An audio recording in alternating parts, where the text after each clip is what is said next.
இந்நாள் இனிய நாளாக அமைய ராமானுஜ திருவடியை பற்றி பரந்தாமனை அறிவோம். தினம் ஒரு நாராயணீயம்.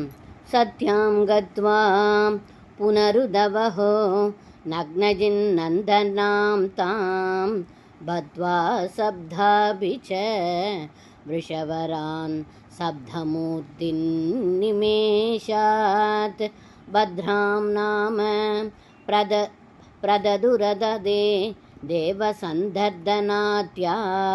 தத்சோதர்யாம் வரத பவதஸ் சாபிபைத்ருஷ்வசே. இந்த பாடலுக்கு அர்த்தம்: ஏ குருவாயூரப்பா, தாங்கள் அயோத்தி சென்று நக்னஜித் என்னும் மன்னனின் மகளான சத்யா என்பவளை 7 முரட்டுக்காளைகளையும் 7 திருவுரு கொண்டு அடக்கி திருமணம் செய்து கொண்டீர்கள். அதன் பிறகு கேகய நாட்டு அரசகுமாரர்களின் உடன் பிறந்தவளான பத்ரை என்பவளை விவாகம் செய்து கொடுத்தார்கள். அந்த பத்ரையும் தங்களுடைய அத்தை சுதகீர்த்தியின் மகளாவாள் என்று இந்த பாடலில் பட்டத்ரி சொல்கின்றார். சர்வம் கிருஷ்ணார்ப்பணம்.